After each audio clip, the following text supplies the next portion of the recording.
primer lugar, como siempre, voy a empezar proyectando las diapositivas que hemos preparado para el día de hoy.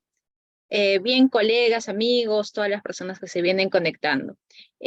Hoy día entiendo que es una de las clases ya finales, si no es la última, relacionado al diplomado que están siguiendo sobre crimen organizado, ¿no? Entonces a mí se me ha encomendado en esta sesión hablar un poco con ustedes de lo que son las consecuencias jurídicas y cómo es que se ejecuta penalmente la sanción que se puede haber impuesto a alguna persona como integrante de de un grupo organizado, podría ser una banda criminal, una asociación, bueno, anteriormente llamada asociación o simplemente como miembro de una organización criminal, ¿no? Entonces, para hacer un recuento breve de ¿qué es una organización criminal? Tendríamos que nosotros abrir nuestro código penal, ir al artículo 317 o también de repente ir a la ley 30.077 que nos establece ciertos conceptos de lo que nosotros tendríamos que entender por organización criminal, ¿no? La organización criminal viene a ser, como establece el propio tipo penal, aquella agrupación de 3 o más personas, ¿no? 3 o más personas y estas personas tienen necesariamente que tener un reparto de tareas, un reparto de roles, un reparto de funciones para cometer delitos. Tienen que actuar de manera concertada, de manera coordinada, lo cual implica ciertamente una distribución de papeles, de roles, de funciones, etcétera, ¿no?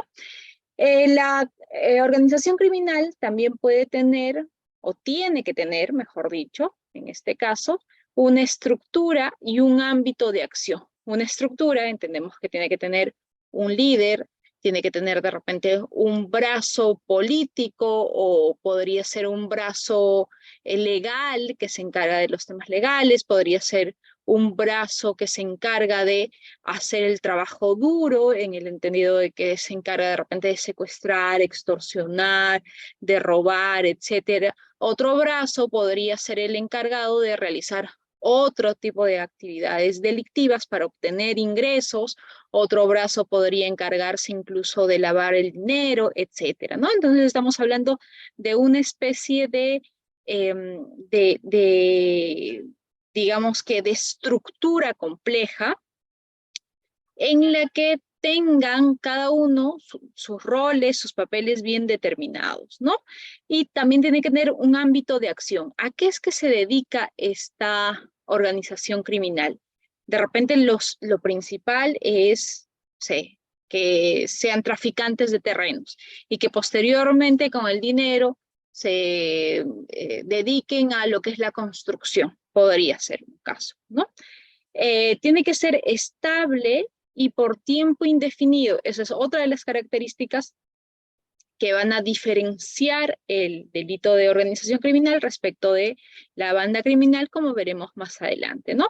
Tiene que ser estable o por tiempo indefinido. Esto implica que los miembros de esta organización criminal van a pertenecer a esta organización, van a pertenecer a esta agrupación por tiempo indefinido. No es que solamente se dediquen a cierto periodo de tiempo, a cometer algún tipo de hecho delictivo, como por ejemplo nos vamos a encargar de robar en el periodo de Navidad. No, la idea de la organización criminal es una asociación estable más o menos en el tiempo o por tiempo indefinido que no va a tener un inicio, pero no necesariamente va a tener una fecha de fin o no va a tener un plazo determinado en el que pueda estar actuando, ¿no? Y evidentemente una organización tiene que haberse creado, si no es que ya existía, con la finalidad de cometer hechos delictivos. Esa es la finalidad de la organización criminal, ¿no? Ahora, podrían haber de repente empresas que se han creado no necesariamente con el objeto de cometer hechos delictivos, pero que dentro de la empresa o con ocasión de ya tener una estructura, una jerarquía y tener ciertos componentes, ciertos miembros de esta empresa podrían usar la estructura para cometer el hecho delictivo. Pero habría que ver si se configura en este supuesto un caso de organización criminal o si por el contrario estaríamos frente a un supuesto de coautoría, ¿no? Depende mucho de los elementos que se vayan recabando en el camino, ¿no? Y cómo se presenten, digamos que esta forma de delinquir, ¿no? Una organización criminal, la intervención de los integrantes de esta organización criminal, mejor dicho, tiene que también tratarse de personas que puedan estar no necesariamente pertenecientes a esta organización, sino puede ser que sean personas que estén vinculadas a ellas, ¿no? De repente hay alguien que no necesariamente es parte de esta organización en el sentido de tener una posición dentro del organigrama de esta organización criminal, sino que es una persona vinculada a ella, a la cual a veces acuden de repente por algún tipo de consejo, acuden de repente por algún tipo de publicidad que estuviesen buscando, acuden de repente por algún tipo de asesoría, o podría ser una persona que de vez en cuando ejecuta incluso encargos por esta o es encargado de hacer algún tipo de labor para esta organización criminal, ¿no? Ojo acá porque muchas veces los fiscales, los jueces se valen de esta cláusula, digamos que un tanto extensiva de la ley 30.077, como para aplicar ciertas reglas de la criminalidad organizada, de la organización criminal, para por ejemplo, investigar a personas que no siendo parte de organizaciones criminales, sí podría ser que están vinculadas a esta organización o sí podría ser que incluso han actuado por encargo de esta organización, ¿no? Entonces, estas personas que no siendo parte de la organización, pero sí son personas vinculadas o que han actuado por encargo, puede ser que actúen de manera temporal, actúen de manera ocasional o actúen de manera aislada. Es decir, que podría ser que solamente se les contacte una vez o se les contacte eh, de manera interrumpida en el tiempo, de repente un año se les contacta, de ahí pasa bastantes meses sin que se les contacte o sin que se les encargue de repente realizar una determinada función, etcétera. O puede ser de manera aislada, solamente se le encargó un acto en específico, ¿no? Pero al ya haber contribuido con esta organización criminal, podría ser no que te sancionen como parte de la organización criminal, pero sí que te apliquen ciertas reglas procesales por haber contribuido con esta organización criminal, ¿no? Como por ejemplo, podría ser que te apliquen, bien o mal, hay mucha discusión al respecto, pero podría ser que te apliquen un plazo de investigación para el caso concreto que tú has desarrollado de 36 meses, ¿no? Ahora bien, la organización debe de dedicarse a cometer cierto tipo de hechos delictivos, ¿no? La ley 30.077 nos establece o nos marca el ámbito de los delitos que tendrían que cometerse a través de esta organización criminal, ¿no? Son delitos especialmente graves o de especial gravedad o complejidad, como podrían ser, por ejemplo, ahí les traigo el homicidio calificado, el sicariato, el secuestro, la trata de personas, la violación del secreto de las comunicaciones, a ciertos delitos contra el patrimonio como el robo, el hurto, delitos de pornografía infantil, extorsión, la usurpación, ciertos delitos informáticos, el tráfico ilícito de drogas, los delitos contra la administración pública, el lavado de activos, entre otros, ¿no? Pero siempre debemos de ver si es que el delito por el cual de repente están atribuyéndole un hecho a nuestro patrocinado, a nuestro defendido, etcétera, se encuentra dentro del catálogo establecido por la propia norma, para entender que se le van a aplicar las reglas procesales de la organización criminal o de la ley de lucha contra la organización criminal, ¿no? O contra el crimen organizado. Como ya lo dije, la ley 30.077 es como la ley marco, ¿cierto? Que va a establecer no solamente las reglas y procedimientos para que nosotros podamos investigar, si somos operadores de justicia, investigar un hecho delictivo, para que nosotros podamos juzgar un hecho delictivo, si de repente trabajamos en el Poder Judicial, o podemos ser jueces, asistentes jurisdiccionales, etcétera, ¿no? Y también podría marcarnos una pauta para establecer ciertas sanciones cometidas por organizaciones criminales. Es importante que nosotros tengamos en cuenta de que la ley 30.077 no establece en realidad un tipo penal adicional, bueno, modificó el artículo 317, que anteriormente se entendía que era la asociación ilícita para delinquir, ¿no?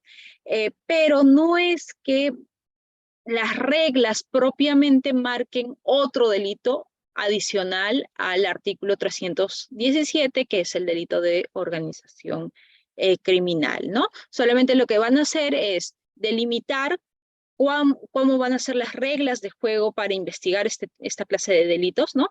Porque en un contexto en el cual nosotros nos estamos desenvolviendo, donde cada vez hay más organizaciones criminales transnacionales, internacionales, de muy alta complejidad, que se requieren ciertos actos de investigación como para poder desentrañar cuáles son todos sus miembros, como para poder, digamos, también llegar, si es un acto internacional o transnacional, como para poder llegar a abarcar a la mayoría de personas que comprenden esta organización criminal. Entonces necesitamos también como Estado, como sociedad, valernos de reglas o actos de investigación mucho más complejos y más dinámicos que puedan abarcar todo este fenómeno en su real dimensión y complejidad.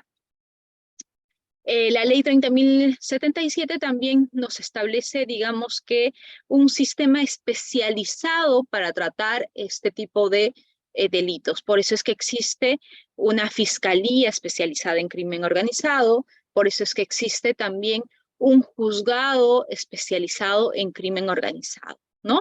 Es como la ley 30.000, la ley de violencia contra la mujer, que también establece una especie de digamos que de especialización en cuanto al tratamiento de los actos delictivos que se realizan contra la mujer por su condición de tal y contra los integrantes del grupo familiar, creándose fiscalías y juzgados. Lo mismo sucede también en cuanto a la criminalidad organizada, ¿no? Con la ley 30.077 se crean juzgados, se crean a partir de esta ley se crean juzgados, se crean fiscalías, se establecen cuáles van a ser los procedimientos, los actos de investigación que podríamos usar, cómo es que se tendría que juzgar a esas personas y cómo es que también se les podría sancionar.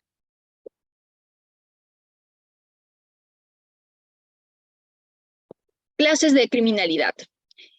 Como hemos dicho, el artículo 317 del Código Penal establece lo que es la organización criminal, ¿no? Que ya hemos visto que viene a ser la agrupación de 3 o más personas, y esta agrupación tendría que tener carácter estable o ser indefinido en el tiempo, o ser de carácter permanente, y actuar de manera concertada, es decir, con reparto de funciones, reparto de tareas, actuar de manera concertada u organizada, ¿no?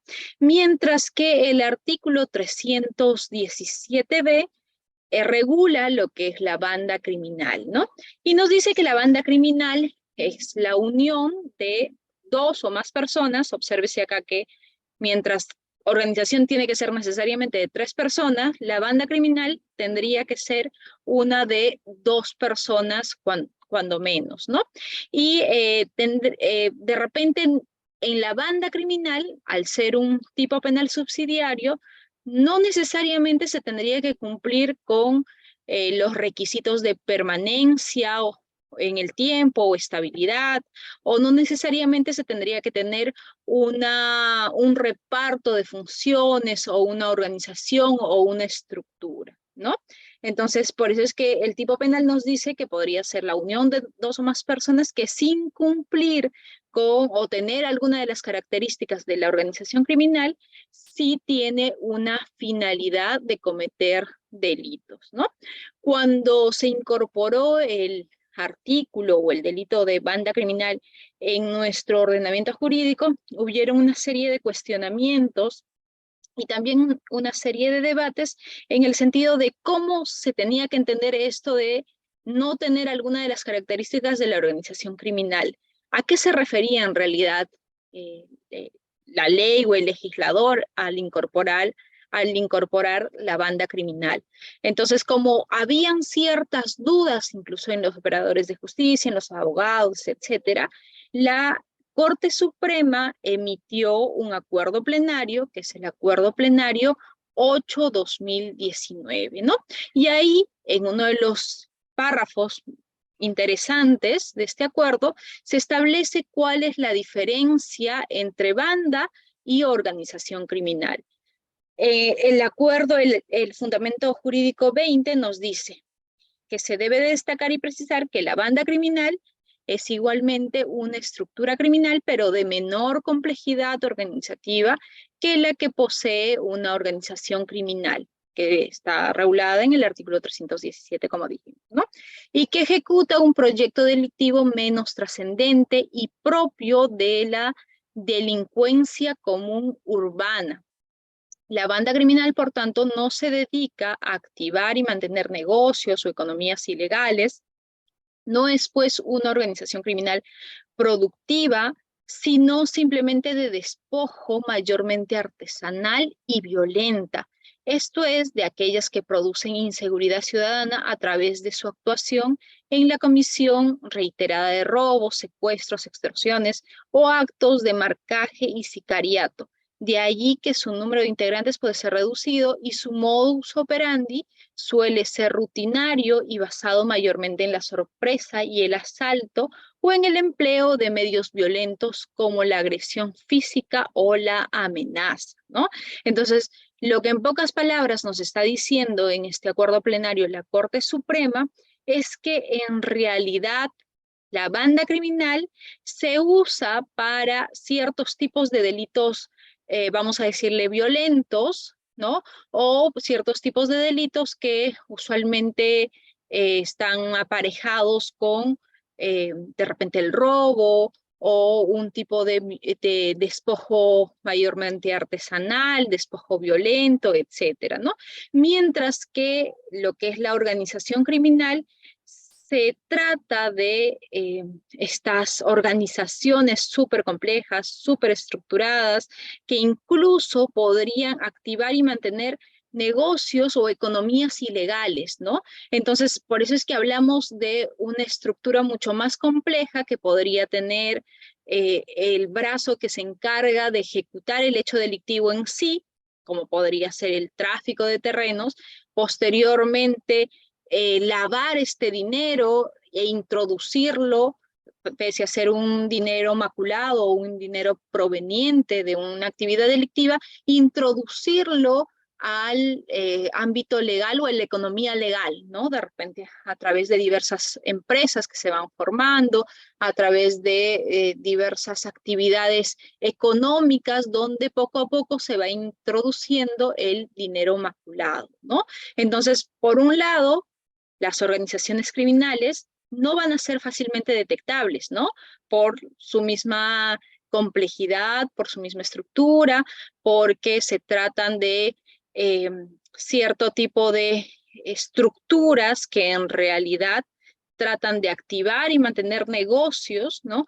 Mientras que la banda criminal sí va a ser fácil de detectar, ¿no? Banda criminal, por ejemplo, podría ser aquella banda que se dedica a cobrar cupos, o aquella banda que se dedica de repente al robo agravado en motocicletas, ¿no? Aquellas dos personas de repente que noche a noche salen en su motocicleta ven a alguna persona que está hablando por celular en la calle y le arrancan ese celular, ¿no? Entonces esta podría ser una banda criminal. O de repente no dos personas, un poco más de personas, pero que no tienen esa estructura, esa división de tareas, esa división de roles, tampoco piensan o tienen una, digamos que un brazo dedicado a lavar lo que es el dinero que van a obtener. Simplemente el dinero que obtienen podría ser para cubrir sus propias necesidades, para gastarlo en lo que mejor les parezca,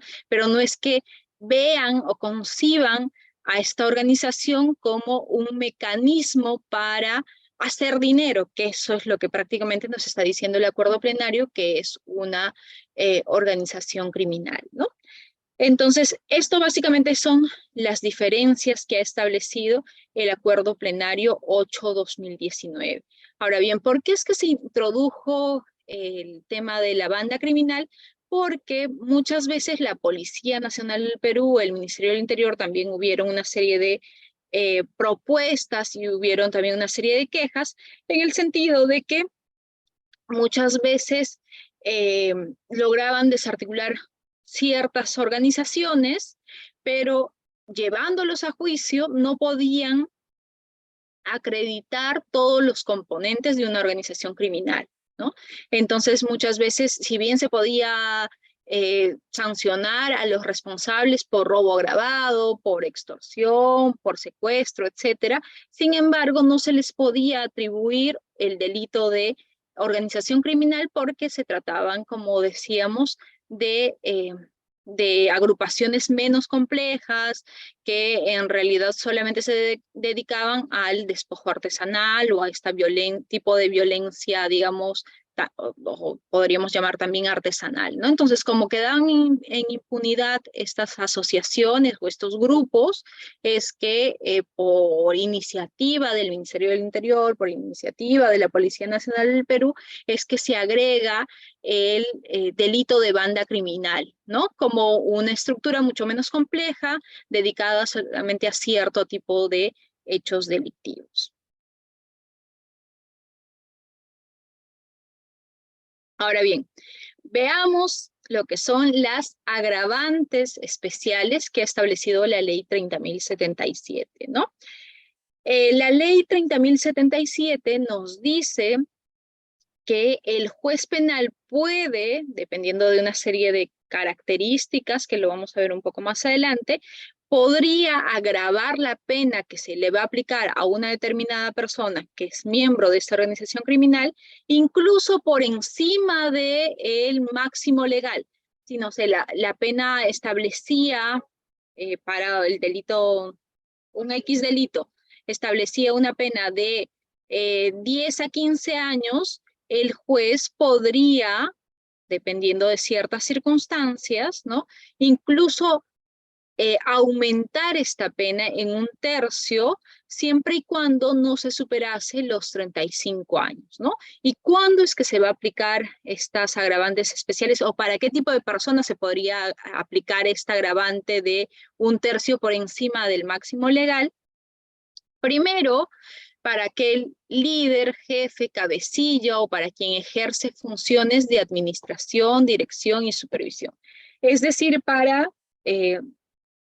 llamémosle, el alto mando de la organización criminal. Aquella persona que podría ser quien manda toda la organización criminal, quien dirige toda la organización criminal, quien de repente ejerce las funciones de administración o de dirección o de supervisión de la organización criminal, ¿no? Entonces, esta persona podría recibir una sanción que va incluso por encima de un tercio más de pena que le hubiese correspondido o un tercio más de pena al establecido como máximo legal en la pena que se le va a aplicar dependiendo del delito del cual se trate o por el cual se le haya procesado, ¿no?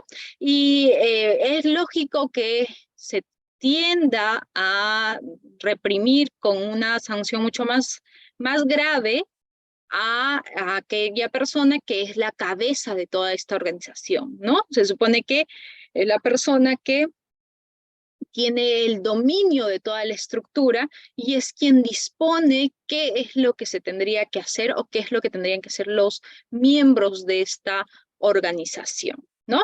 También se va a reprimir con esta agravante, o podría eventualmente el juez, porque es una potestad, a quien financia la organización criminal, ¿no? Ojo acá, porque no necesariamente puede ser que sea parte de la organización criminal. Podría ser que es una persona que en realidad podría recibir de repente a futuro algún beneficio de la organización criminal y se dedica a financiar las actividades de esta organización criminal. Le da dinero, ¿no? Entonces, no sé si por ahí les suena de repente alguno de los muchos casos que vemos que independientemente de si se configura o no el tipo de organización criminal, lo cierto es que los hechos en sí, sobre todo para ciertas agrupaciones políticas, podrían dar pie por lo menos a la discusión, ¿no? Por ejemplo, si es que existe una empresa, ¿no?, que financia esta organización política que está siendo imputada como organización criminal para una campaña electoral, por ejemplo, y posteriormente podría ser el caso que obtuviese la buena pro de una obra. Entonces también a este financista se tendría que, o se podría aplicar una agravante, ¿no? La ley también nos habla que se podría establecer como agravante o se podría agravar la pena de aquella persona que podría ser integrante de la organización criminal o podría ser una persona vinculada, no necesariamente forma parte de la estructura, pero sí está vinculada o ha actuado por encargo de la organización criminal, y esta persona se trata de un funcionario o servidor público que ha actuado abusando de sus funciones para cometer el hecho delictivo del cual se trate, o ha actuado prevaliéndose del cargo que tenía al momento de cometer el hecho delictivo, ¿no? Ojo acá, porque es importante que nosotros verifiquemos que efectivamente el delito se ha ejecutado con abuso del cargo de este funcionario servidor público. No basta con que la persona sea funcionario o servidora pública, sino tiene que valerse de este cargo para cometer el hecho delictivo, porque de lo contrario no aparecería esta agravante especial, ¿no? También se va a agravar la pena para aquella persona integrante de la organización criminal, o podría ser persona vinculada o que ha actuado por encargo de la organización criminal, pero que ha atentado contra la integridad física o integridad psicológica de un menor de edad o de un inimputable, ¿no? Podría ser el caso de que es una persona que ha actuado encargada por o ha sido encargada por la organización criminal para que de repente vaya y golpea a un menor de edad, ¿no? Entonces, en este caso también se le va a agravar la pena. O podría ser que no es que ha atentado contra la integridad física o psicológica del menor o del inimputable, sino que se ha valido de un inimputable o un menor de edad para cometer el hecho delictivo, ¿no? Podría ser que hay un integrante de la organización criminal y que se vale de su hijo, o que se vale de un sobrino, o que se vale de un vecino que es menor de edad, o que se vale de un inimputable, de repente una persona que tiene cierto tipo de retardo mental, etcétera. Entonces se vale de esta persona para cometer el hecho delictivo. Entonces ahí también es factible que se le agrave la pena. Otros supuestos contemplados en la norma es que la persona que sea integrante de la organización criminal, o la persona que esté vinculada a la organización criminal o haya actuado por encargo de la organización criminal, utilice o se valga del cargo, oficio, profesión que tenga para valerse de terceros, prevaliéndose de una posición que podría tener, una posición de autoridad, una posición de confianza que podría tener, o una posición de poder. Por ejemplo, podría ser el caso y también sería un agravante acá, que un padre de familia que es miembro de la organización criminal se vale de una posición de poder que puede tener respecto de la esposa para que utilice a esta esposa para cometer el hecho delictivo. Entonces ahí estaríamos hablando de una agravante. O podría ser el caso de que es una persona vinculada a la organización criminal y pasa que esta persona vinculada podría ser que tiene una especie de ascendencia moral por tratarse del padrino de una tercera persona y se vale de esa ascendencia moral o ese poder moral, entre comillas, que puede tener respecto a la persona y la emplea para cometer el hecho delictivo. O podría ser que él tiene confianza respecto de esta tercera persona por tratarse de repente de un líder espiritual y se vale de esta tercera persona para cometer el hecho delictivo, entonces ahí también se configuraría la agravante establecida en la ley 30.077, ¿no? También nos dice que se va a aplicar la agravante o se va a agravar la pena cuando el integrante de la organización criminal, el vinculado o la persona que ha actuado por encargo, posea armas de guerra, explosivos o cualquier medio análogo. Acá la justificación de la agravación de la pena viene dado por el hecho de que se está poniendo en peligro la integridad física y la vida misma de un número indeterminado de personas, ¿no? Por las armas de guerra. Imagínense ustedes que una organización criminal actúe a través de granadas, actúe a través de repente, de metralletas o actúe a través de otros mecanismos que podrían causar lesiones a un número indeterminado de personas, o de explosivos incluso, ¿no? Que actúa a través de bombas o otros artefactos igualmente que tienen esa característica de explosivos, ¿no?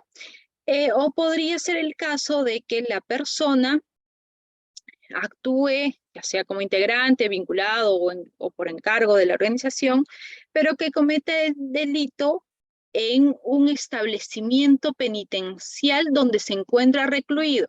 Por ejemplo, es no sé, un integrante de la organización criminal. Ya ha sido sentenciado por un delito, ¿no?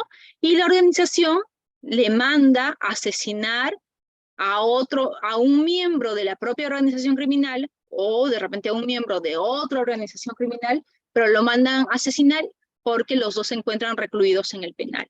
Entonces acá también vamos a estar hablando de una situación de agravación de la pena, ¿no? Y también finalmente la norma nos habla de que se podría agravar la pena cuando se han usado armas en los delitos referidos a la ley 30.077, que como vimos podría ser el delito de sicariato, homicidio calificado, tráfico ilícito de drogas, podría ser la pornografía infantil, entre otros.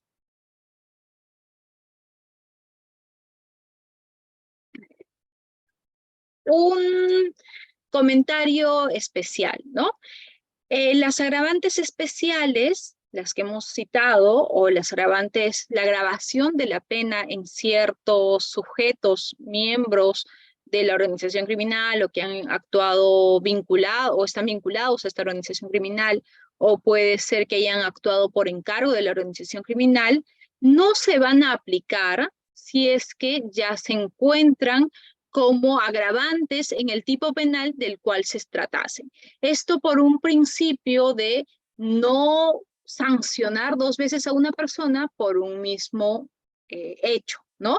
Es evidente que si nosotros, no sé, hemos aplicado un cierto tipo de delito y este delito establecía como agravante ya de que la persona actuase como integrante o miembro de una organización criminal, entonces no podríamos también aplicarle la agravante especial establecida en la ley 30.077, ¿no? Ahí les pongo un pequeño ejemplo de repente para visualizar mejor este tema, ¿no?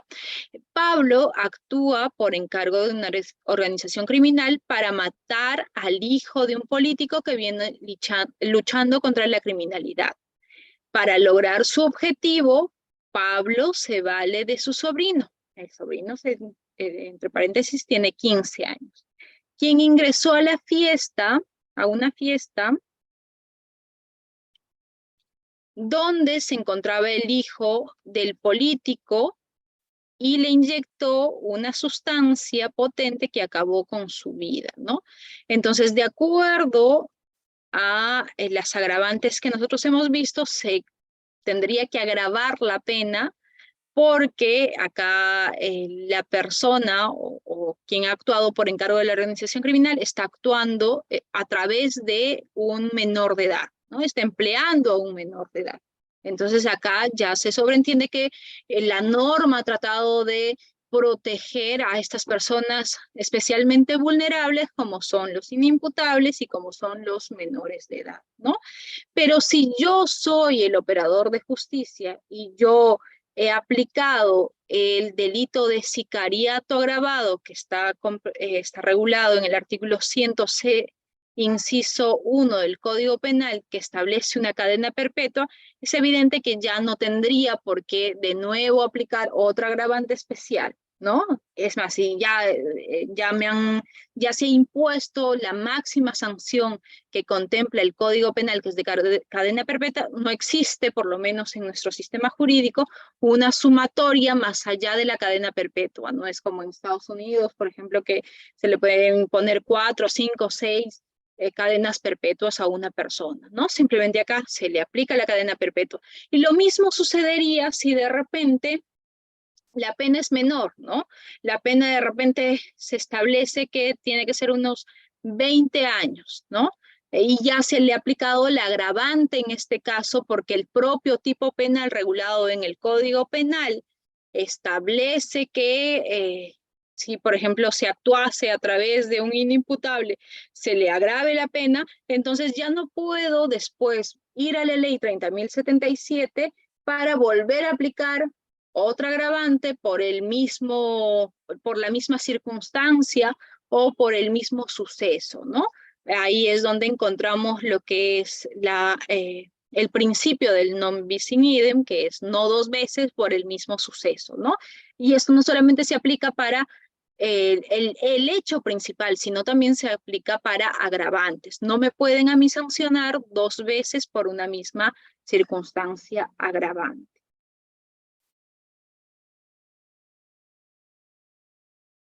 Respecto al establecimiento de las agravantes, el acuerdo plenario 8/2019 también nos ha traído un comentario interesante, ¿no? Que ahí se los pongo. ¿Qué es lo que nos dice la Corte Suprema? Las circunstancias agravantes por pluralidad de agentes y por integración a una organización criminal son incompatibles. La primera se configura solo a partir de un supuesto de autoría funcional o coautoría, por lo que exige la intervención concertada y en codominio del hecho de dos o más agentes en la ejecución del robo. La segunda, en cambio, demanda siempre la actuación del agente como integrante de una organización criminal. Esto es, ejecutando aún de manera individual los designios de una estructura criminal a la cual pertenece, ¿no? En otras palabras, nosotros no podríamos aplicar dos agravantes al mismo tiempo, una referida a pluralidad de agentes, por ejemplo, en el delito de robo me parece que hay un agravante de pluralidad de agentes, dos o más personas que intervienen en el hecho delictivo, y a la par no podría también aplicar la agravante de pertenencia a una organización criminal. Esto es incompatible entre sí. O bien yo aplico la circunstancia agravante de pluralidad de agentes porque entiendo de que no existe entre ellos una organización criminal, ¿no? A la luz del artículo 317, ¿no? No existe esta organización de tres o más personas con carácter indeterminado o con plazo indeterminado, con estructura, con distribución de tareas, de funciones, etcétera, ¿no? Entiendo que no existe esta circunstancia, sino que solamente estas personas han actuado como coautores de un mismo hecho delictivo o de un mismo evento, ¿no? Pero si sí existiese esta organización criminal, entonces yo lo que tendría que hacer es aplicar la otra agravante relacionada a la pertenencia de una organización criminal o ejecutar el delito como siendo parte o miembro de esta organización criminal. De ahí es que nos dice la Corte Suprema que incluso podría ser el caso de que una sola persona ha cometido el delito, ¿no? Por ejemplo, homicidio calificado, sicariato. Una sola persona ha cometido el delito, pero en el entendido de que esta persona actúa por el mandato de la organización criminal o de su superior o del cabecilla o del líder, etcétera, entonces ya se sobreentiende que se está configurando la agravante de pertenencia a la organización criminal, por lo tanto tendría que aplicarle esta agravante y no la de el concurso de dos o más personas, ¿no? Lo segundo a tener en cuenta que nos ha dicho la Corte Suprema es que la realización del robo con el agravante de ser integrante de una organización criminal excluye la posibilidad de un concurso ideal con el delito de peligro abstracto contemplado en el artículo 317 del Código Penal. Es más, el delito de integración en una organización criminal que prevé dicho artículo solo puede operar como tipo penal subsidiario del delito de robo con agravante, ¿no? Nuevamente, o bien aplico yo el artículo 317, ¿no? O bien aplico el delito de robo con agravante de ser integrante de una organización criminal. Si yo ya apliqué la agravante, se supone que estoy también imponiéndole una pena adicional al delito de robo porque es parte de esta organización criminal. Entonces no tendría por qué volver a punir el mismo hecho aplicando el artículo 317 y la pena que se contempla en este artículo. No. O aplico robo con el agravante o aplico el artículo 317. Y finalmente nos dice que el artículo 317 del Código Penal permite el concurso real homogéneo de delitos siempre que una misma persona integre de modo sucesivo o simultáneo varias organizaciones criminales independientes, ¿no? Podría ser el caso que yo formo parte de una organización criminal que se dedica de repente al tráfico de tierras. Y por el otro lado, tengo otra organización criminal que se dedica, de repente podría ser a lo que es la extorsión. Entonces, son dos sistemas distintos, dos organizaciones distintas, y por lo tanto la Suprema considera de que acá habría un concurso real, homogéneo de delitos, y por lo tanto se tendrían que sumar las penas, ¿no? Pero un tanto complicado que una persona pertenezca a dos organizaciones al mismo tiempo, ¿no?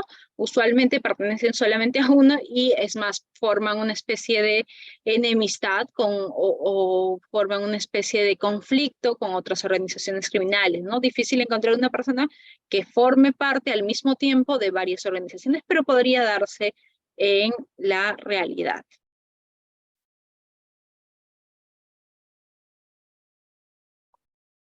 Acá les pongo otro ejemplo, aplicación del agravante por pertenecer a una organización criminal. El artículo 186 del Código Penal establece el que se apodera ilegítimamente de un bien mueble total o parcialmente ajeno para aprovecharse de él, sustrayéndolo del lugar en el que se encuentra, empleando violencia contra la persona o amenazándolo con un peligro inminente para su vida o integridad física, será reprimida con cierta pena, ¿no? Entonces estamos hablando acá del delito de robo. Pero el delito de robo se ve agravado o se incrementa la pena cuando el agente actúa en calidad de integrante de una organización criminal o si como consecuencia del hecho se produce la muerte de la víctima. En este caso, la pena es de cadena perpetua, ¿no? Entonces, si ya voy a aplicar el delito de cadena perpetua, como dijimos anteriormente, es ilógico que yo agregue otra pena sobre esta cadena perpetua si es la máxima sanción que en nuestro sistema jurídico por lo menos se puede imponer. La pena de inhabilitación. La ley 30.077 nos dice que tratándose de funcionarios o servidores públicos que han actuado como integrantes de la organización criminal, que han actuado de repente como personas vinculadas a la organización criminal o que han actuado encargados por la organización criminal o por un encargo en específico y que hubiesen abusado de su cargo o se hubiesen valido de este cargo para cometer o facilitar o encubrir el hecho delictivo, tendrían que también ser sancionados con la pena de inhabilitación. Como sabemos, la inhabilitación es una pena muchas veces que se pone como pena principal o que se pone como pena accesoria que se encuentra regulada en el artículo 36 y siguientes del Código Penal, ¿no? Por la pena de inhabilitación, el juez debidamente motivada o motivando debidamente su resolución judicial, tendría que establecer por qué es que priva de ciertos derechos al sentenciado, ¿no? Y en este caso, específicamente nos dicen que en este caso de funcionarios o servidores públicos que hayan actuado prevaliéndose de su cargo o hayan actuado valiéndose de este cargo que están desarrollando para cometer o del cual se están valiendo para cometer un hecho delictivo, además se les tendría que imponer la pena de inhabilitación consistente en la privación de la función, cargo o comisión que ejercía el condenado, aunque provenga de elección popular. Por ejemplo, si es que es, no sé, un presidente de gobierno regional de cualquier departamento, ¿no? Entonces, se le condena por un delito, podría ser un delito de robo o X delito, ¿no? Y que se determine que usurpación de tierras podría ser, o usurpación, o el delito de usurpación, y que se determina que cometió este delito como integrante de una organización criminal y cometió este delito abusando de las funciones que tenía como presidente de un gobierno regional.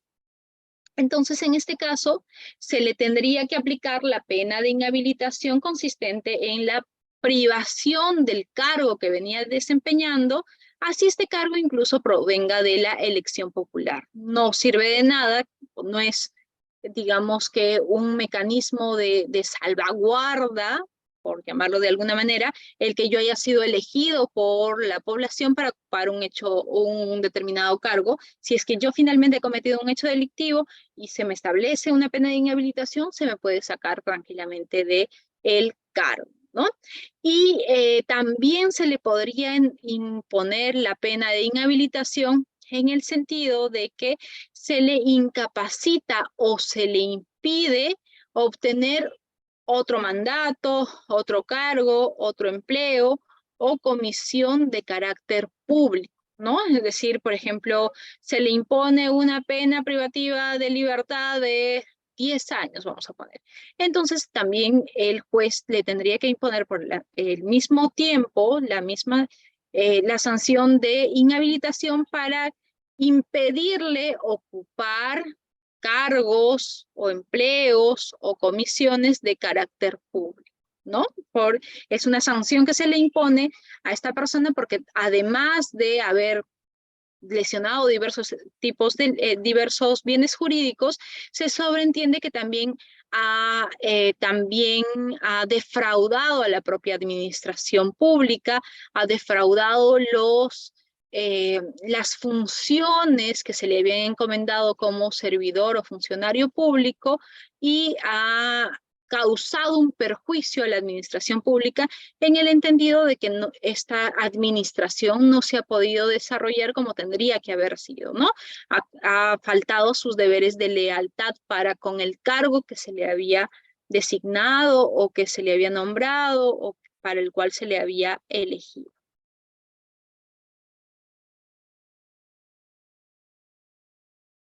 Hasta acá, ¿tenemos alguna pregunta hasta lo que hemos avanzado? A ver, como para habilitar el micrófono y también descansar un poco la voz. Estimados doctores, si requieren realizar alguna pregunta, pueden levantar su manito, siempre activando su cámara para la consulta pertinente en la sesión. Pero doctora, tenemos algunas preguntas en el chat. A ver.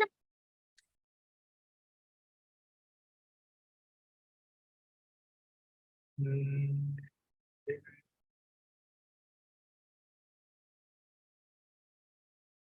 No, nos dicen nuestro participante, es todo claro, doctora.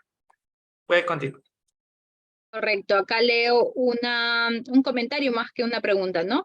Dice, la inhabilitación se aplica a los funcionarios públicos, a los particulares no se podría inhabilitar, caso Vizcarra. Efectivamente, ¿no? Bueno, en lo que trata, o sea, la pena de inhabilitación, ojo, porque la pena de inhabilitación, si bien en la ley 30.300, en la ley 30.077 se refiere para funcionarios o servidores públicos, también hay inhabilitación para personas particulares dependiendo del delito del cual se trate. Por ejemplo, me podrían a mí inhabilitar para ejercer la patria potestad, ¿no? O privárseme de los derechos de la patria potestad, privárseme de los derechos de portar armas, privárseme de los derechos, ciertos derechos administrativos, etcétera, ¿no? Entonces, todos los derechos de los cuales me podrían a mí privar si es que he cometido un hecho delictivo, se encuentran debidamente tipificados en el artículo 36 y siguientes del Código Penal, ¿no? Entonces muchas veces tenemos que ver cuál es el artículo del cual se trata o cuál es el delito, mejor, del cual se trata para ver cuál es la inhabilitación o qué derechos me podría a mí prohibir el juez el que pudiese desarrollar o pudiese ejercer, ¿no? Bien, si no hay preguntas, a ver, voy a ver por el chat si hay algo.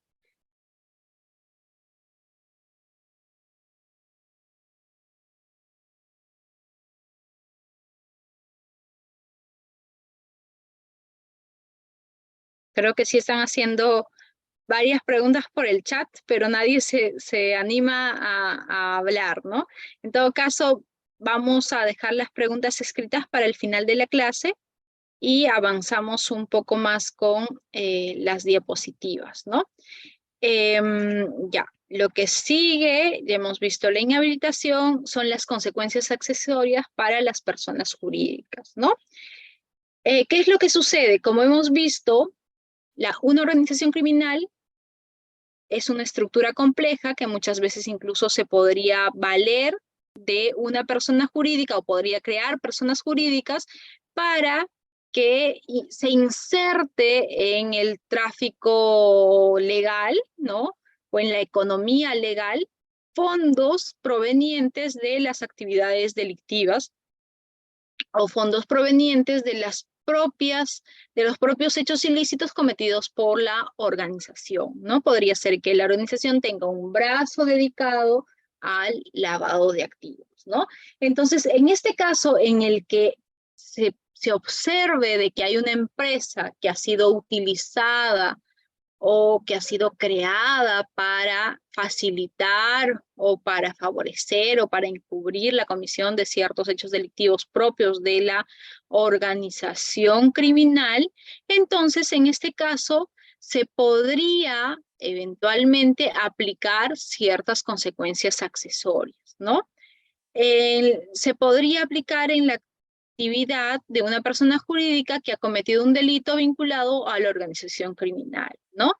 También podría pasar que si el delito vinculado a la organización, a la criminalidad organizada se ha cometido valiéndose de su estructura organizativa, podría eventualmente el juez imponer consecuencias accesorias en base a diversos tipos de factores que hoy día lo vamos a ver, ¿no?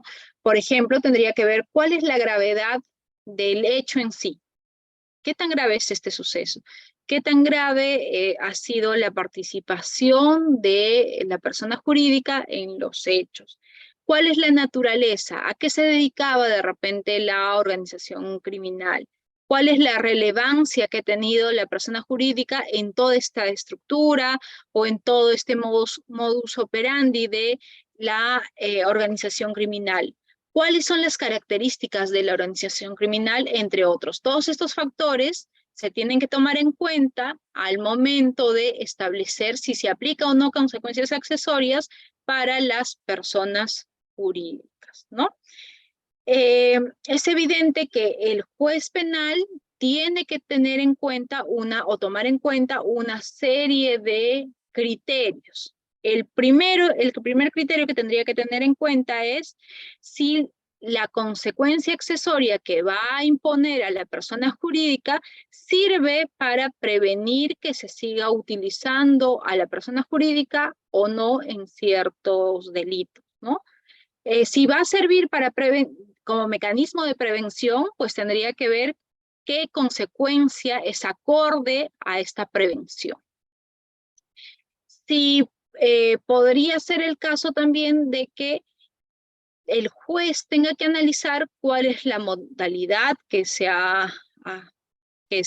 qué modalidad o qué hecho delictivo se ha cometido, cuál ha sido la motivación por el cual se ha empleado a la persona jurídica en el delito, ¿no? ¿Por qué es que se ha empleado esta persona jurídica? Se ha empleado porque ha sido creada con la finalidad de lavar dinero o simplemente se ha empleado esta persona jurídica porque de repente había un solo empleado que era un empleado, entre comillas, infiel con la persona jurídica y utilizó este aparato que tenía a su favor, pero sin que, digamos que el propio corazón o la propia estructura de la persona jurídica esté comprometida en el hecho delictivo, ¿no? Entonces, esto también tendría que ser analizado por el juez. Tiene que analizarse cuál es la gravedad del hecho punible. De repente estamos hablando de organizaciones, pues, hoy se me fue ahí la diapositiva.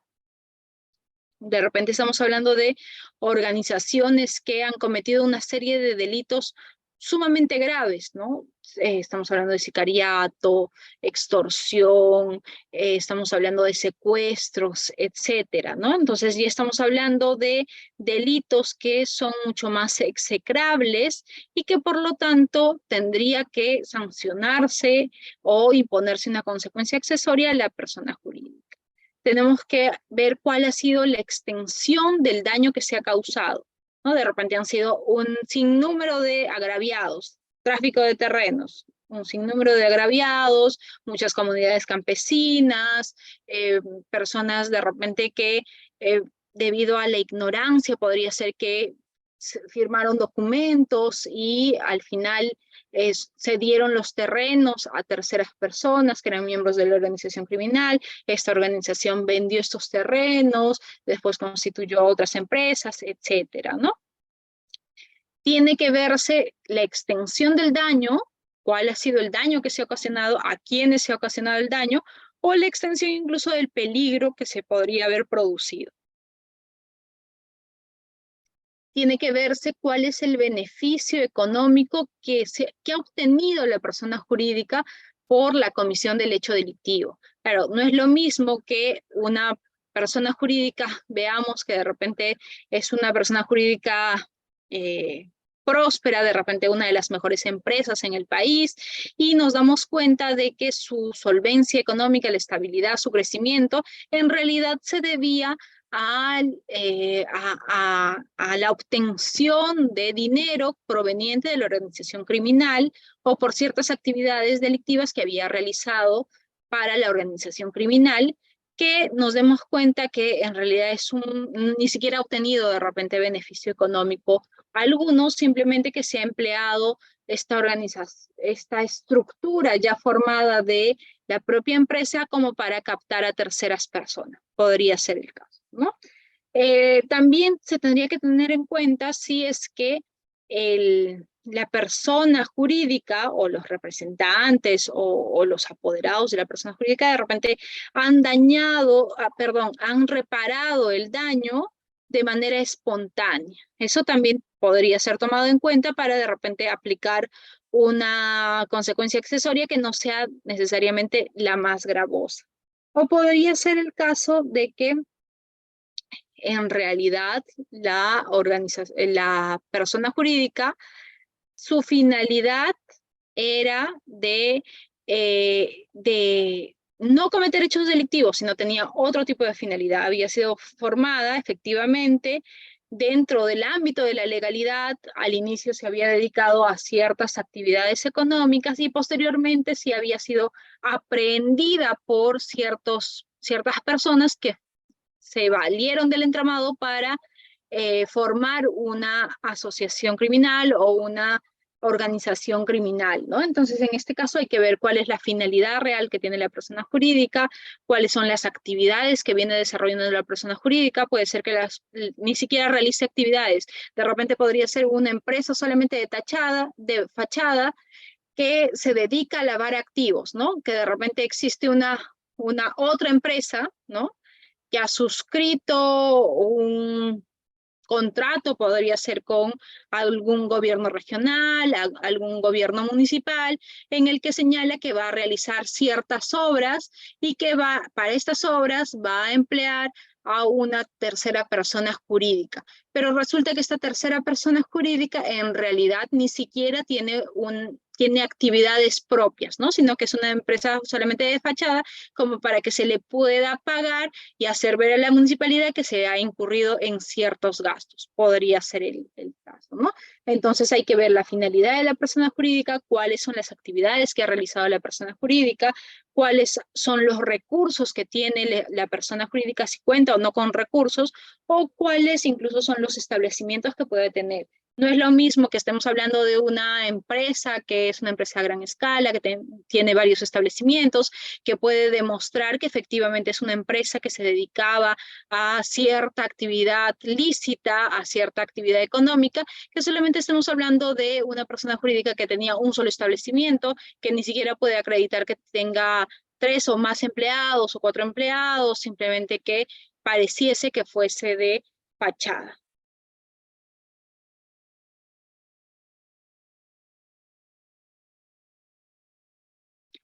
¿Cuáles son las consecuencias jurídicas o las consecuencias accesorias que se podrían imponer a las personas jurídicas? Lo primero, la ley establece que se podrían clausurar definitivamente locales o establecimientos de la persona jurídica, ¿no?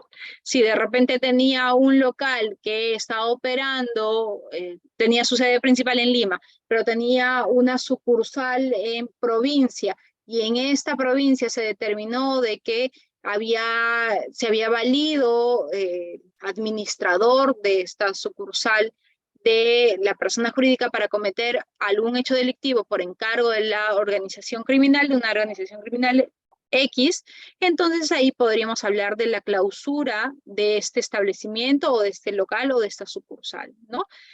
Podría ser el caso que el juez multe a la persona jurídica y que multe tomando en cuenta cuál ha sido el valor real de la transacción, ¿no? Que está vinculada al hecho delictivo que se ha cometido, ¿no? Si, por ejemplo, es el tráfico de terrenos y yo este terreno que he obtenido de manera ilegal o con estafa, etcétera, a través de una estafa, lo he vendido posteriormente a través de la persona jurídica a terceras personas y he obtenido, no sé, podría ser 100.000 soles, entonces podría imponerse una multa entre el doble y el triple de este valor económico de la transacción, ¿no? Entonces estaríamos hablando de 200.000 o 300.000 soles en multa. Podría ser incluso que determine yo la suspensión de actividades de la persona jurídica hasta por un plazo de 5 años. Considero que esta organización tiene que volver a reestructurarse, etcétera, y por lo tanto no puede continuar realizando las actuaciones o actividades o digamos que las funciones comerciales que podría haber estado desarrollando, y podría imponerle una sanción, no sé, de suspensión de 4 años, ¿no? O de 2 años, o de 1 año, hasta que posteriormente se pueda reestructurar y de nuevo pueda brindar los servicios al público, ¿no?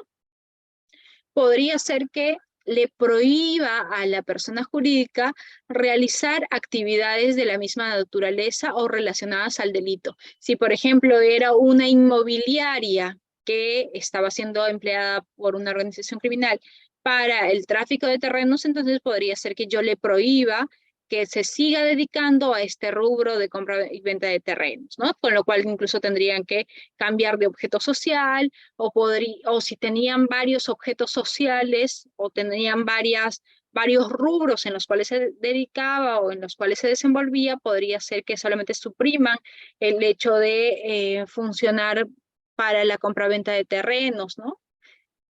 También la ley nos habla de que se podrían cancelar las licencias, derechos o autorizaciones administrativas o municipales que pudiese tener la persona jurídica, y como la consecuencia más accesoria tenemos lo que es la disolución de la persona jurídica, ¿no? Pero para que se disuelva una persona jurídica hay que tener en cuenta de que tiene que ser evidente que la persona jurídica haya sido creada y haya actuado habitualmente para actividades delictivas, ¿no? Si es una empresa de fachada que solamente se dedicaba para emitir recibos y hacer ver de que había cumplido una serie de labores o funciones cuando no había cumplido estas funciones, solamente era de repente para que se acreditase algún tipo de gasto, entonces evidentemente tendría que disolverse la persona jurídica. Si es otra persona jurídica que ha sido especialmente creada para que se trafiquen terrenos, por ejemplo, en el ejemplo que les estoy poniendo, entonces también tendría que ser disuelta esta persona jurídica. ¿Por qué se toma en cuenta este criterio de que sea evidente de que la persona jurídica ha sido creada o que ha actuado habitualmente para ciertas actividades delictivas? Porque es como si nosotros estuviésemos haciendo una comparación, es como si nosotros estuviésemos hablando de una sanción de dar muerte a una persona por la comisión de un hecho delictivo, ¿no? Es la sanción más gravosa. Entonces, al hablar de disolución de la persona jurídica, no estamos hablando de otra cosa que la extinción de la persona jurídica. Y si yo voy a extinguir una persona jurídica, entonces tengo que ver si de verdad esta persona jurídica no tenía actividades propias, sino solamente se dedicaba o era instrumentalizada para cometer un hecho delictivo.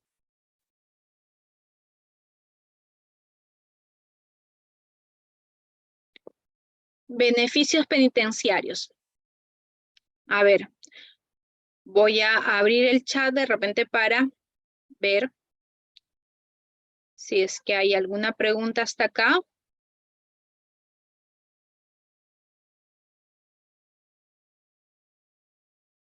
Creo que por ahí he visto un par de preguntas.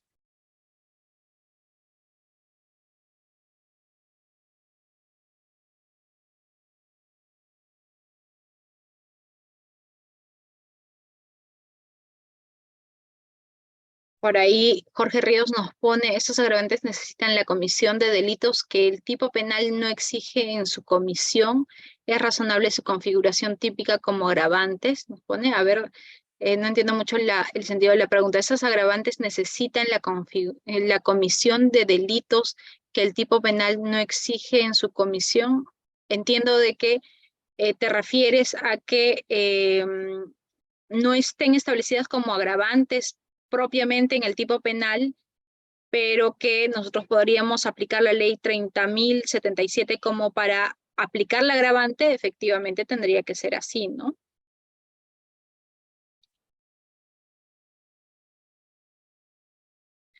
Por acá nos ponen, ¿qué sucede cuando hay una sanción de inhabilitación en la vía administrativa contra un funcionario público y luego en la vía penal se le impone o se le pretende imponer una nueva inhabilitación? Se podría aplicar el ne bis in idem. Un tanto complejo, ¿no? Este caso, porque una cosa es la inhabilitación en la vía administrativa, que se entiende que tiene su propio procedimiento, que se le está aplicando esta sanción a una persona en realidad por haber incumplido ciertos deberes propios de la administración o por haber de repente violado ciertas normas administrativas. Y por el otro lado está el tema penal, ¿no? Que se le sanciona a la persona por haber violado bienes jurídicos determinados que se establecen en un tipo penal. Entonces, algunos autores, depende mucho porque también ha habido una serie de, digamos que de discusiones entre si se configura o no un ne bis in idem, pero algunos autores sostienen que no, porque son dos que se tutelan a través de la vía administrativa y a través de la vía penal, dos espacios distintos, ¿no? Por un lado, estamos hablando de ciertas normas de índole administrativa que tienen su propia lógica, y por el otro lado hablamos de bienes jurídicos que se han lesionado a través de este comportamiento, ¿no? Entonces podría ser que no necesariamente se viola el ne bis in idem, ¿no? Bueno, he visto esas preguntas. Continuamos. Para hablar de cuáles son los beneficios penitenciarios que se podrían restringir cuando una persona ha cometido o es parte de una organización criminal, primero tendríamos que hacer un recuento de qué son los beneficios penitenciarios, ¿no? Los beneficios penitenciarios forman parte de los estímulos que recibe una determinada persona que ha sido privada de su libertad para que reciba un tratamiento progresivo dentro del establecimiento penitenciario y posteriormente se pueda lograr las 3 R's que se buscan a través de la aplicación de una sanción, ¿no? La reeducación, la resocialización, entre otros, ¿no? Responden a consideraciones de individualización de la pena. Claro, porque una persona en realidad va a poder acceder a un beneficio penitenciario siempre y cuando su caso en particular, su caso en específico haya sido evaluado por un conjunto de personas y se pueda determinar de que ya ha avanzado en el proceso de la resocialización, ¿no? De la reeducación. También los beneficios penitenciarios se entienden como aquellos mecanismos que promueven la resocialización del interno y promueven su participación en actividades educativas, laborales, etcétera. Claro, porque imagínense ustedes un sistema en el que no existiesen beneficios penitenciarios. Se le estableciese a una persona de repente 20 años de pena privativa de libertad sin posibilidad de que esta persona salga antes del vencimiento de esta pena. Entonces, evidentemente, esta persona no haría nada para estudiar, para trabajar dentro del establecimiento penitenciario, para resocializarse, etcétera. Simplemente que esperaría el cumplimiento de su condena, ¿no? Pero distinto sería el caso si es que yo le muestro un incentivo para que esta persona pueda reinsertarse a la sociedad. ¿Y cómo puede reinsertarse a la sociedad? Entendiendo que de repente tiene que trabajar para conseguir ciertos objetivos, que puede educarse o que puede hacer ciertas actividades en beneficio propio y en beneficio de la sociedad, ¿no? Y que a través de esas actividades incluso podría dársele entre comillas, un premio o un estímulo para que pueda egresar del establecimiento penitenciario antes de que se cumplan los 20 años, ¿no? Los beneficios penitenciarios también podríamos entender que son los mecanismos jurídicos que permiten reducir la permanencia de una persona de un sentenciado en prisión. Y evidentemente con los beneficios se permite la gobernabilidad en los establecimientos penitenciarios. Si no existiesen estos estímulos, ningún preso quisiera hacer caso o quisiera de repente acceder a los distintos programas que hay dentro de los establecimientos penitenciarios porque no tendría razón de ser, ¿no? Daría lo mismo que el interno permaneciese todo el día tirado en su cama o que él fuese a estudiar si es que no existiesen estos estímulos que le premian el que tenga un buen comportamiento, el que pueda interesarse por su educación o el que pueda trabajar dentro del establecimiento penitenciario. Los beneficios penitenciarios, hay que tenerlo en cuenta, no son derechos del interno, ¿no? Y así lo establecido expresamente el Tribunal Constitucional en una serie de sentencias. Yo les pongo acá la sentencia recaída en el expediente 842-2003, ¿no? Que fue un habeas corpus. ¿Qué es lo que nos dijo en esta oportunidad el TC? En estricto, los beneficios penitenciarios no son derechos fundamentales, sino vienen a ser garantías previstas por el derecho de ejecución penal a fin de concretizar el principio constitucional de resocialización y reeducación del interno. En efecto, existe una diferencia sustancial entre los derechos fundamentales y las garantías. A diferencia de los derechos fundamentales, las garantías no engendran derechos subjetivos, de ahí que pueden ser limitadas. Las garantías persiguen el aseguramiento de determinadas instituciones jurídicas y no engendran derechos fundamentales a favor de las personas. En el caso concreto de los beneficios penitenciarios, son garantías, no son derechos, son garantías que persiguen asegurar la realización de un principio constitucional como es el de resocialización y reeducación del interno. Por otro lado, no cabe duda que aun cuando los beneficios penitenciarios no constituyen derechos, su denegación, revocación o restricción del acceso a los mismos debe obedecer a motivos objetivos y razonables, ¿no? Como todo prácticamente en el derecho, no solamente tengo, digamos que si soy juez, tengo la obligación de imponer una sanción a través de una debida motivación, es decir, la exteriorización de las razones por las cuales me lleva a mí a determinar de que se ha cometido un hecho delictivo y que tal persona es el autor del hecho delictivo, sino que pese a que también un interno me puede solicitar un beneficio penitenciario y como garantía, no es que yo tenga la obligación, si soy el juez, de otorgar el beneficio penitenciario en todos los casos, pero sí estoy en la obligación de fundamentar por qué es que no voy a otorgar este beneficio penitenciario, voy a denegar o voy a revocar este beneficio penitenciario o voy a restringir el acceso a este beneficio penitenciario. Si estoy en la obligación de motivar la decisión. De igual manera, si voy a, por ejemplo, yo a aplicar una consecuencia accesoria de la persona jurídica, tengo que motivar de manera específica por qué es que me decanto por una determinada consecuencia accesoria, cuáles son las razones que me han llevado a aplicar esta consecuencia accesoria y aplicar también un criterio de proporcionalidad al hecho cometido. Si voy a aplicar una pena de inhabilitación, también tengo que motivar por qué es que aplico esta pena de inhabilitación, cuáles son los derechos que se van a restringir en esta pena de habilitación y así sucesivamente, ¿no? En los beneficios penitenciarios también, así no se traten de derechos que no sean exigibles, ¿no? Si se tratan de garantías, ya que persiguen que efectivamente el interno pueda resocializarse y reeducarse, si yo solicito un beneficio penitenciario al juez de ejecución, ¿no?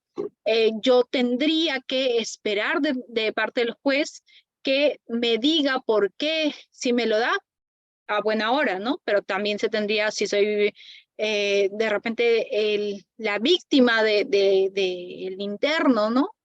Tendría yo que esperar una debida motivación de la resolución judicial que otorga este beneficio penitenciario. Con mayor razón, si me deniegan el beneficio penitenciario, tendría yo que solicitar cuáles son las razones o esperar una debida motivación de la resolución judicial, ¿no?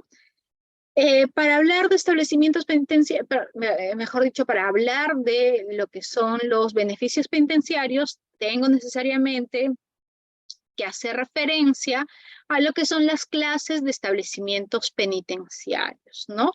En nuestro ordenamiento jurídico se ha establecido que existen diversas clases de regímenes penitenciarios o son, que digamos que son un conjunto de normas o medidas que van a tener por finalidad la convivencia pacífica, la convivencia ordenada dentro de un establecimiento penitenciario. Tenemos en nuestro sistema el régimen cerrado, el régimen semiabierto y el régimen abierto, ¿no? Dentro del régimen cerrado tengo lo que es el régimen cerrado ordinario y el régimen cerrado especial, ¿no? En el régimen cerrado se entiende que es un establecimiento penitenciario que tiene un régimen mucho más rígido en cuanto a la observación del interno y en cuanto al tratamiento del interno. En cuanto a los casos de régimen cerrados ordinarios, los establecimientos se caracterizan por un estricto control y limitación en las actividades comunes y limitación también de repente en las relaciones con el exterior. Podría ser el caso que solamente se establezca visita una sola vez a la semana, ¿no? Entonces, por el mismo hecho de que todavía están en un periodo de limitación de actividades comunes y relaciones con el exterior, es que se restringe lo más que se pueda las relaciones con el exterior o las actividades comunes, ¿no? A su vez, el régimen cerrado ordinario podría dividirse en máxima seguridad, mediana seguridad y mínima seguridad, ¿no? En máxima seguridad se entiende que es el máximo del ordinario del cerrado. Por lo tanto, acá rige una estricta disciplina, hay mayor control, hay mayor vigilancia. En la mediana seguridad ya bajan un poco más los niveles de control. En la mínima seguridad, en realidad podría ser para reos primarios o que han cometido delitos de menor gravedad. En cuanto al régimen cerrado especial, este se clasifica en especial de etapa A, de etapa B y de etapa C. Los especiales son para personas que difícilmente se van a resocializar, ¿no?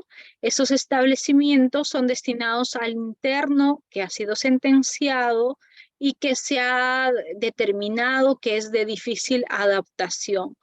Y excepcionalmente tendría que estar en ambientes separados al procesado que todavía no ha recibido una sentencia, ¿no?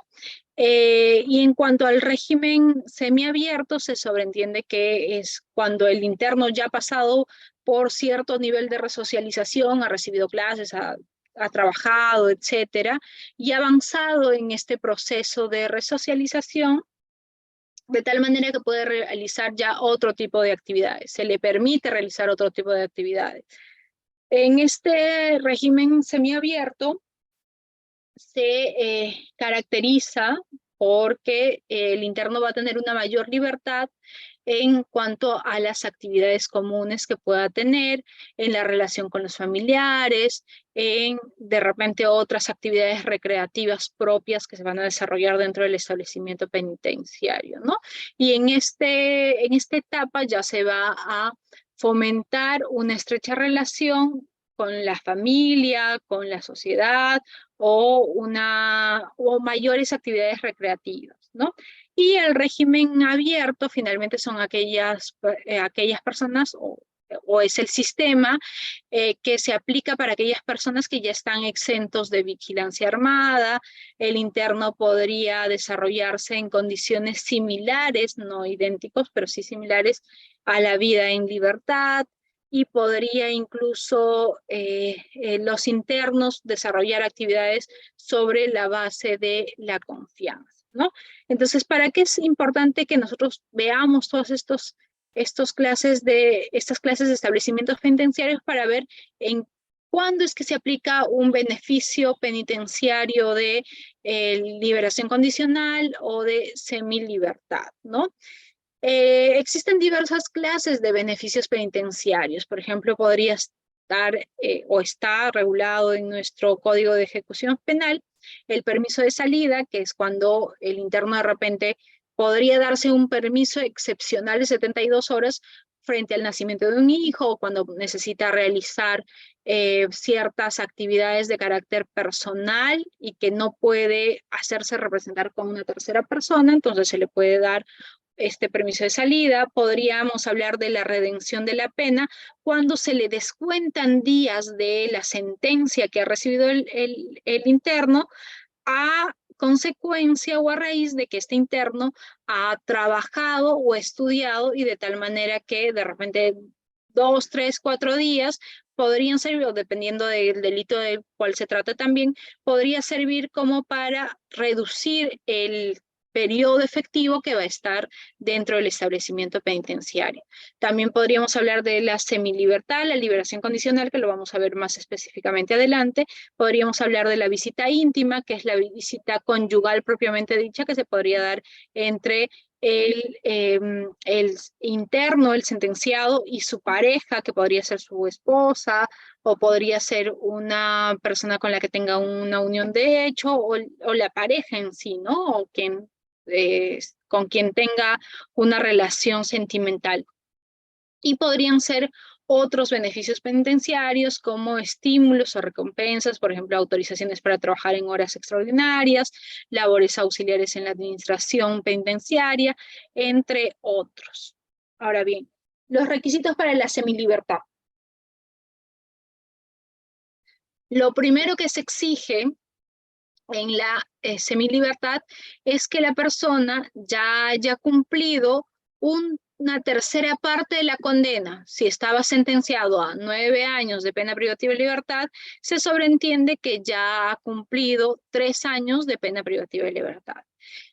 Otro de los requisitos para que pueda acceder, por lo menos, o pueda solicitar este beneficio penitenciario, es que el sentenciado no tenga otros procesos pendientes con orden de detención. Claro, porque si ha sido que tiene 2, 3 procesos y en otro proceso tiene una orden de detención, sería ilógico que se le dé la semilibertad cuando la autoridad lo está buscando o cuando la autoridad ha dispuesto que se le aprenda para un determinado acto o que se le aprenda porque de repente podría ser que incluso tenga un pedido de prisión preventiva, etc. En este caso, el sentenciado tendría que ubicarse en la etapa mínima o media o mediana seguridad del régimen cerrado ordinario, ¿no? Los regímenes que acabamos de ver. Tiene que cumplir con pagar los días multa de la sentencia y tiene cuando menos que haber pagado total o parcialmente más del 10% de la reparación civil.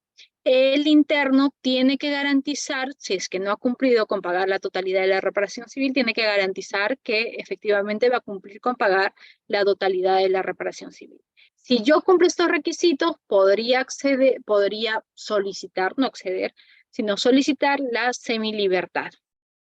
Mientras que en la liberación condicional, yo necesito cumplir un poquito más de condena. Si me han impuesto 10 años de pena privativa de libertad, yo tendría que cumplir por lo menos la mitad de esta pena, ¿no? 10 años, 5 años tendría que haber cumplido.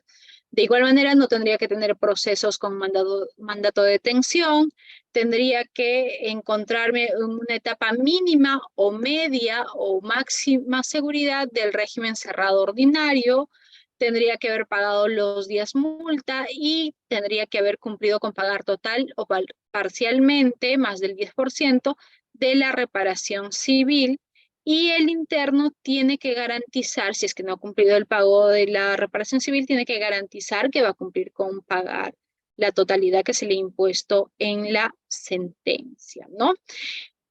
¿Para qué hemos hablado o hemos hecho un recuento de todo lo que es los beneficios penitenciarios? Porque, ¿qué es lo que pasa cuando nosotros estamos hablando de una organización criminal? La ley 30.077 ha establecido la prohibición de obtener ciertos beneficios penitenciarios y hablo de los beneficios penitenciarios en concreto, de la redención de la pena por el trabajo o la educación la semilibertad y la libertad condicional o la liberación condicional para ciertos integrantes o miembros de la organización criminal.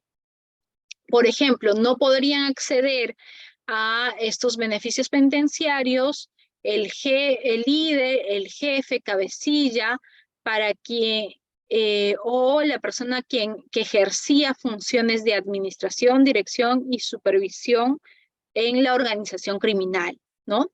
Al igual que, o sea, no solamente que podría ser el caso de que se le aumente 1/3 por encima del máximo legal, sino también podría ser el caso de que finalmente se le nieguen los beneficios penitenciarios. Entonces, imagínense ustedes tratándose de líder o cabecilla de una organización criminal, si llegado el momento se le sentencia, se le procesa, es más que factible que pase muchos años en prisión y que no pueda acceder a disminuir la pena que se le ha impuesto, ni pueda acceder de repente a un beneficio penitenciario de la semilibertad o la liberación condicional habiendo cumplido una parte de su condena, ¿no? De la misma manera, se va a prohibir que se le otorguen beneficios penitenciarios de la redención de pena por el trabajo, por el estudio, de la semilibertad o libertad condicional, a la persona que financia la organización criminal, ¿no? Para aquella persona que, como dijimos, no necesariamente es parte de la organización criminal, pero sí aporta ciertas sumas de dinero como para que se pueda sostener en el tiempo la organización criminal, ¿no? Este financista también se le va a negar los beneficios penitenciarios. De igual manera, no existen beneficios penitenciarios para aquella persona que ha sido integrante de la organización criminal o ha sido una persona que esté vinculada o ha actuado por encargo de la organización criminal y que ha atentado contra un menor de edad o una persona inimputable, que ha atentado ya sea en el aspecto físico o mental del menor o de la persona inimputable, tampoco puede acceder a estos beneficios. Y finalmente, la ley nos señala de que los demás integrantes de la organización criminal condenados por los delitos de homicidio calificado, sicariato, secuestro, trata de personas y otras formas agravadas de la trata de personas, robo agravado y extorsión, tampoco van a acceder a estos beneficios penitenciarios. Podría ser el caso, por ejemplo, de que yo no soy el líder de la organización criminal, no soy quien financia la organización criminal, simplemente soy de repente uno de los últimos eslabones, el que ejecuta las órdenes de repente que vienen de más arriba, ¿no? Pero yo he actuado como integrante de una organización criminal cometiendo el delito de sicariato o cometiendo el delito de robo agravado o cometiendo el delito de trata de personas, entonces acá también se me va a negar, pese a que no necesariamente va a existir una agravante, ¿no? Regulada en la ley 30.077, sino sí podría haber una agravante específica en el propio tipo penal, pero además se me van a prohibir acceder a los beneficios penitenciarios de redención de pena para el trabajo o educación y los beneficios de libertad o libertad condicional o semilibertad. Bien, hasta acá hemos terminado y damos pase para los comentarios, preguntas o intervenciones que ustedes pudiesen tener. Excelente, doctora Mary Alonso. Muchísimas gracias por su brillante exposición. Ahora sí, doctores, doctoras, puedo darles pase al audio. Ya saben, es una pregunta por participante. Vamos a iniciar con Jorge o George. George, ¿correcto? George Luis. Buenas noches. Adelante, por favor. Sí, doctora, muy buenas noches. Muy buena, excelente su ponencia, doctora. Doctora, Buenas noches. Muchas gracias. según el artículo, doctorita, 317, que nos habla de organización criminal, nos indica, ¿no?, el que promueve, organice, constituya o integre una organización criminal. Doctora, la pregunta es, ¿una persona comete delito de organización criminal por el solo hecho de integrar, como dice el tipo penal, o al momento de que comete los ilícitos, ¿no? Dentro de esta organización criminal. Muchas gracias, doctora. Gracias por la pregunta, colega. Este ilícito penal de organización criminal es un delito penal autónomo, ¿no? ¿Qué quiere decir esto? De que a mí me van a sentenciar por la mera pertenencia en una organización criminal. Así yo finalmente no haya ejecutado de manera efectiva un delito, ¿no? Por ejemplo, yo no puedo haber sido la persona que ha lavado el dinero, yo no puedo ser la persona que de repente ha matado, extorsionado, ha usurpado diversas tierras, etcétera, pero por el solo hecho de la pertenencia a esta organización criminal, sí puedo ser pasible de una sanción de índole penal, que es por el delito propiamente de organización criminal, ¿no? Ahora bien, si es que finalmente yo sí he ejecutado un delito y este delito establecí un agravante de si es que la persona actúa como un miembro de una organización criminal y ya se me está imponiendo no solamente el básico de la pena, sino un plus adicional por motivo de esta agravante, entonces ahí ya no me tendrían por qué aplicar al mismo tiempo, por ejemplo, robo agravado y al mismo tiempo organización criminal, ¿no? Se sobreentiende de que se aplica solamente robo y ya no organización criminal.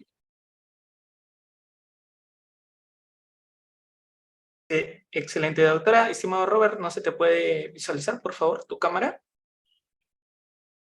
Ahí está. Adelante, por favor, puede realizar tu pregunta.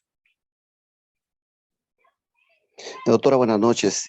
Una pregunta. Buenas noches, doctor. Lo escuchamos. Sí, tiene que seguirse una secuencia, por decir, que promueve, constituye, integra. Hay una secuencia y si es que tiene que ser esa secuencia de cuándo se integra, cuándo se constituye una organización criminal. Y lo otro es, en ese mismo sentido, doctora, se aplica la teoría del dominio del hecho porque pareciera que a todos lo consideran autores o coautores de organización criminal, pero ¿habría alguna distinción por el grado de participación o el dominio del hecho que tienen las personas? Gracias por la pregunta, colega. No existe, digamos que, una secuencia en el comportamiento que tiene que tener la persona para ser sancionada por el delito de organización criminal, ¿no? La ley ha tratado de abarcar todas las formas posibles en las que una persona podría interactuar o interrelacionarse con una organización criminal.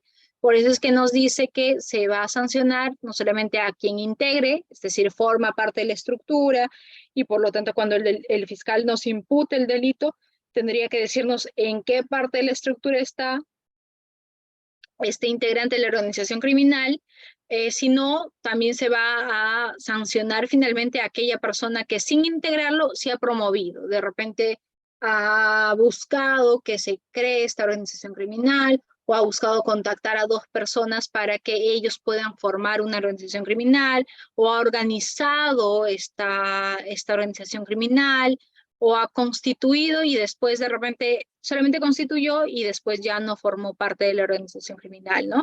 Entonces se busca de alguna manera que todas las personas que han tenido algún tipo de contacto con la organización criminal, ¿no? Contacto de relevancia penal, como la organización, la constitución, etcétera, puedan ser pasibles de recibir una sanción por el delito de organización criminal. Ahora, acá solamente no existe, digamos que solamente la sanción a quien es el líder, a quien es la cabecilla. No, acá todos van a responder por el solo hecho de la pertenencia a la organización criminal. No es que, digamos, que existe por lo menos en este delito, no existe lo que es una autoría mediata, ¿no? Por así decirlo, respecto del cabecilla con los miembros de la organización criminal. No, todos van a responder en calidad de autores del delito de organización criminal, porque cada uno de ellos va a formar parte de esta organización o va a constituir o va a organizar, etcétera. Muchas gracias, doctora Mary Alonso. Estimado Benjamín, adelante, por favor. Doctora, buenas noches. Sí, primeramente agradecerle por la ponencia, ¿no? De este tema tan importante que es la organización criminal, ¿no? Si bien es cierto, esta organización criminal tiene como dos requisitos, ¿no? Que hay una vinculación y que hay una división de roles, ¿no? Tanto sea para los actores o coactores que se van a hacer, ¿no? Mi pregunta va sobre un caso bien especial, que es el caso Cocteles, ¿no? Que se dio en el caso de Keiko Fujimori, porque había una controversia, una discusión ahí sobre el fiscal requería, ¿no? Que primero era sobre una organización criminal, ¿no? Que era como actor, en el caso de Keiko, y después se iba como un delito de dominio, ¿no? De lavado de activos, ¿no? Entonces mi pregunta va ahí, ¿no? ¿Qué elementos o cómo podemos determinar, ¿no? Esta organización criminal, ¿no? Para que se impute una responsabilidad penal, ¿no? Ya sea de manera vertical o horizontal, ¿no? Muchas gracias. Gracias por la pregunta, colega. Efectivamente, esto de las organizaciones criminales o el delito de organización criminal, en realidad en nuestro país no existen muchas sentencias al respecto. Ya sí han existido, por ejemplo, respecto del delito de asociación ilícita para delinquir, que era el delito que anteriormente se manejaba. Pero a raíz de todo, digamos que la coyuntura del caso Cocteles, del caso Susana Villarán, del caso PPK, entre otros casos en los que se han visto involucradas empresas incluso extranjeras, es que la Fiscalía ha empezado a investigar estos casos dándole una connotación de organización criminal, ¿no? Y por eso es que incluso la Fiscalía llega a establecer cuál es el organigrama dentro, en el caso específico de Cocteles, cuál es el organigrama que tendría esta organización criminal, ¿no? Poniendo cuál es el líder, cuál es la cabecilla, cuál es la segunda persona que ejecutaba las órdenes, cuál era el brazo financista, cuál era el brazo de lavar los activos provenientes de estas empresas, etcétera, ¿no? Entonces, en este caso, en realidad se imputa organización criminal de manera independiente, ¿no? A todas las personas que formaban esta asociación de 3 o más y que tenía cierta estructura y que tenía cierta permanencia, y además se está imputando como concurso real el delito de lavado de activos, pero que sigue su propia lógica y que de repente no va a ser imputado a todos los miembros de la organización criminal, sino específicamente a aquellas personas que efectivamente recibían el dinero, hacían ver de que venía de un origen ilícito y lo insertaban en el tráfico jurídico, ya sea a través de la compra de repente de materiales para la campaña, ya sea de repente a través de la organización de eventos, etcétera. Entonces, dentro de esta figura de lavado de activos, puede ser que se haya utilizado lo que es el dominio del hecho, ¿no? Para hacer ver quiénes en realidad eran los autores, quiénes eran los partícipes en este delito, pero finalmente todos están siendo procesados como si fuesen parte de una organización criminal, ¿no? Y si se cayese el tema de la organización criminal, en realidad lo que tendría que hacer el juzgado, si es que no considerase de que existe en este caso una organización criminal, tendría que ver si es que se configura el delito de lavado de activos, y si fuese así, se tendría que imputar a estas personas como calidad de autores, de coautores, de partícipes, si existe un dominio del hecho o cómo es que va a ser el título de imputación de estas personas que están siendo procesadas por este otro delito, pero en principio todavía sigue vigente la imputación de organización criminal por el cual todos responden como autores. Muy bien, doctora María Alonso. Estimado Mario Puente, adelante, por favor. Muy buenas noches, doctora, y buenas noches con todos los presentes, doctores y doctoras. En caso de los Buenas personas... noches, doctor. ¿Me escucha? Sí, sí, lo En caso escuchamos. de que el Estado, a cada partido político, cuando está en el poder, el 10% va al partido político, va al partido político y tiene que abonar al presidente, el dueño del partido. ¿Es un lavado de activos o no? Gracias por la pregunta. O sea, usted me dice que si es que existen políticos que acceden a cargos públicos y posteriormente un porcentaje de su sueldo tendría que ser destinado de repente al propio partido político, si esto se configuraría Sí, como delito de lavado de activos. ¿Usted me está diciendo eso? sí, porque por usar el partido político, el 10% va al presidente del partido político. Ujú. Yo no creo necesariamente que eso sea lavado de activos, ¿ya?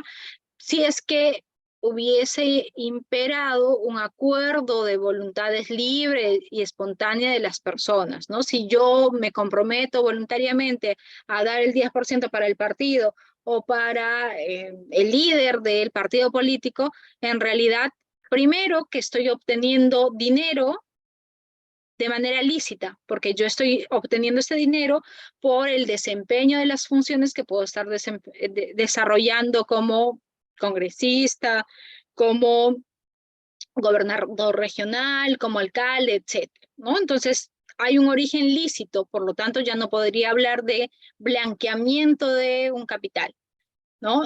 Y yo estaría aportando a esta tercera persona bienes que que pueden ser justificados y que tienen un tracto legítimo digamos que en la economía.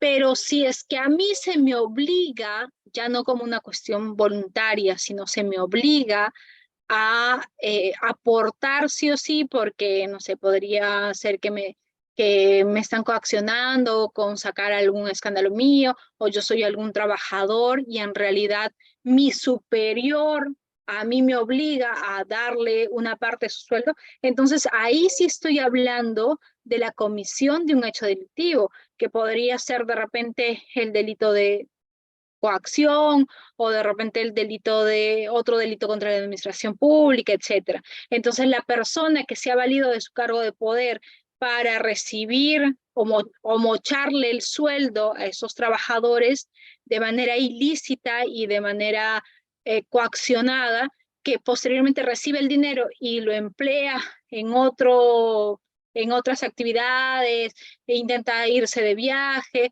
o de repente ni siquiera toca el sueldo que había recibido de la administración, sino solamente vive de lo que les mocha el sueldo a los demás, entonces ahí pues, sí podríamos hablar del delito de lavado de activos, ¿no? Porque se está convirtiendo este dinero que proviene de un ilícito, que es por haber atentado contra el patrimonio de los trabajadores al mocharles el sueldo, ¿no? Ahí ponen por ahí el caso de los mochasueldos, exactamente ese sería el caso.